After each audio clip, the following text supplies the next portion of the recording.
In the next one, we have, this pertains to not the stain swabs, but the regular swab that Rion Green testified was a wearer ID swab. Importantly here, Jarvis Butts' DNA from that swab that would have been taken around the neck of that sweater or the end of the arms of that sweater is there with very strong support, and of course Naziah's DNA is there as well. And when we look at that sweater specifically through the PowerPoint photos that Rion Green took and put together, we can see that there is a lot of markings on this.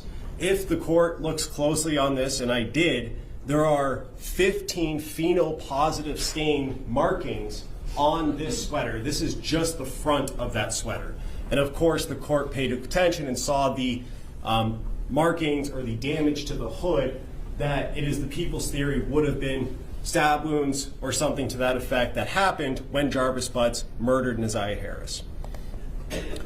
We also have to look, and it goes to the premeditation element as well as everything he did before, at Jarvis Butts' actions, specifically what he did to attempt to conceal or cover up his role in the murder of Naziah Harris. Here in this photo. This will be the front of the black hoodie if worn. And this is before, is this before any testing had been done? Yes. I want to go forward to slide 7. And what are we looking at here on slide 7 of this PowerPoint exhibit? This is the hood area of the external portion, the external hood portion of the hoodie. I was trying to get accurate angles, that's why so many pictures, but. Okay. And is this, again, just standard overview before any testing had been done? Yes. And if we go to slide 8. And what are we looking at here? This is the interior portion that would be in contact, like if you pulled the hood over your head, it would be the area up here. So you're looking at the inside of the hood that would Interior. touch the person's head that wore it. Yes. Okay. Yeah. And slide 9. What in this photo are we looking here, and has any testing been done at this point? This is after testing. This is back to the front of the hoodie, plus obviously the sleeves. This is after ALS screening, which is alternate light source, which is used for screening for body fluids such as semen and saliva. I ALS the hoodie, and I marked those areas that had a fluorescence to them with a silver Sharpie, so I could further test after done screening. And IR, which is the infrared, is similar to, it's also an alternate light source, but it's more so for blood on dark items where the dark fabric would become lighter, and if there's blood or possible blood present, it would appear darker. Anything that I saw, I marked with a yellow paint pen with IR next to it, so I can distinguish between the ALS samples, the ALS areas that I saw and the IR areas that I saw. Okay, and we see a lot of markings on the front of this hoodie. Yes. Are you able to tell us, and I know you said the color, but what portion of this is the IR versus the ALS? And it may be easier for you to step down, although there's not really room over there. But.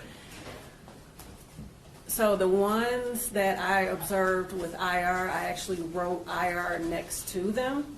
I don't know if that's visible on there, given how small the picture is, but other photos, I took pictures of Closer certain up. areas, yeah. And if we could just go to the next, or if you could zoom in. And so, for example, that on the front, as we're looking at it, left side of the zipper, that's where IR illuminated? Correct, where there's, like where the icon, the hand, oh, it moved. Right there, and there's an arrow pointing to that large area, like those were areas that dropped out under IR, so I put IR next to it so I'll know what to follow up and how to follow up. Okay. And that IR is to indicate blood, correct? It's not a test for blood, but it's... It's a screening tool used to locate dark stains that may be possible blood. Okay.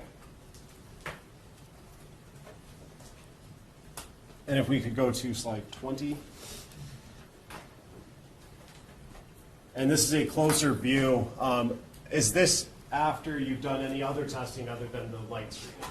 Yes. Okay, and what testing was done at this point based on this photo? This is after the pheno testing was done. This particular picture is reflecting a phenopositive area. And it was also screened with IR. As we can see right over the swabs there, it says IR. And that's what led me to follow up with pheno, was because I saw it under IR and it was phenopositive. And where is this, if you're able to say, on that hoodie? So this would be, if I was wearing it, it would be in this area, the upper shoulder, Okay, and bicep area, yes. For the record, the witness indicated to her right upper shoulder.